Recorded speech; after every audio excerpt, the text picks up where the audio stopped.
পার্টির মাননীয় chairman G M কাদের মহোদয় স্যার, উনি আমাকে জাতীয় পার্টির মনোনীত প্রার্থী হিসেবে আমাকে মনোনয়ন দিয়েছিলেন। আজকে সেই মনোনয়ন আমি সাবমিট করছিলাম এখানে। আজকে আল্লাহর রহমতে আপনাদের সবার দোয়া, এলাকাবাসীর দোয়া, আল্লাহর রহমতে মনোনয়ন বৈধ হয়ে গেছে আমার, আলহামদুলিল্লাহ। কোনটা আমি নির্বাচন আমার রংপুর 24/6 এই আসন থেকে নির্বাচন ইনশাল্লাহ আমার যে ছাড়া আমি পাচ্ছি, যেটা আমি গত অনেক কিছু নির্বাচন করছি, আমি অত টানব না।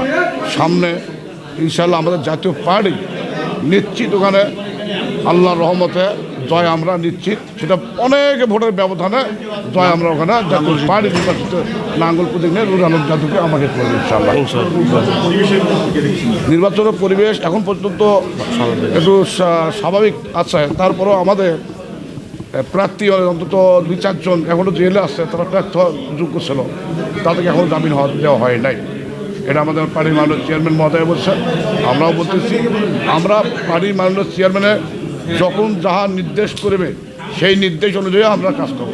ওনার চূড়ান্ত ডিসিশন উনি যদি বলে যে আমাদের এখানে সারা বাংলাদেশে যতগুলো আমাদের প্রার্থী দেওয়া আছে মনে হয় 244 জন, যদি আইন শৃঙ্খলা যদি অবনতি হয় তাহলে পার্টির চেয়ারম্যান সিদ্ধান্ত নেবে।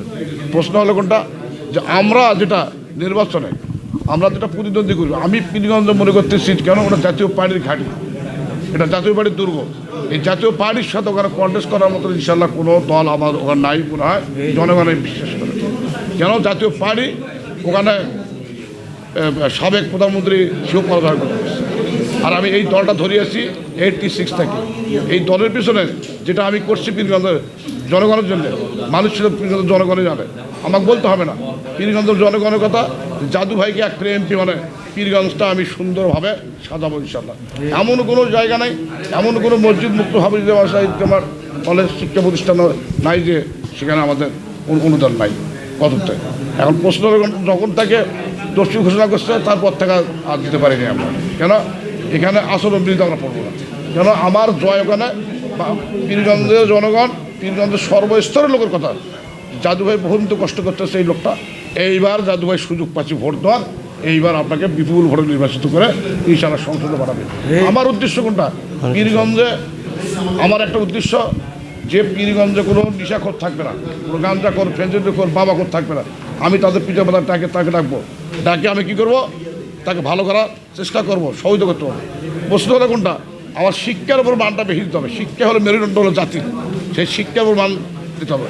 এই গততে যে শিক্ষা যে ধ্বংস হয়ে গেছে, এই শিক্ষার আবার শিক্ষার ব্যবস্থা ফিরিয়ে আসতে হবে। সেটা কোন জায়গায় যেটা কর্মসূচি দিতে হবে, মাঠ থাকে, রোড লেভেল থাকে, আবার শিক্ষার মান উন্নয়ন করতে হবে, পরিষ্কার হবে। যেটা সাবেক রাষ্ট্রপতি বললি বন্ধু প্রধান মহাদেশার স্যার, 19টা আসন থাকে, 19টা জেলা থাকে, 64টা জেলা করছে উনি, 560টা উপজেলা করছে উনি। তার আদর্শে আমরা দল করি ইনশাল্লাহ। আমাদের কোনো দ্বিধাদ্বন্দ্ব নাই, দলের মধ্যে কোনো কিছু নাই। আমাদের পার্টির মাননীয় চেয়ারম্যান জি এম কাদের মহোদয় স্যার, উনি যাহা সিদ্ধান্ত নেবে সেই সিদ্ধান্ত অনুযায়ী আমরা নির্বাচন করবো ইনশাল্লাহ। সার্বিক পরিস্থিতি খুবই ভালো, খুবই ভালো, খুবই ভালো ইনশাল্লাহ।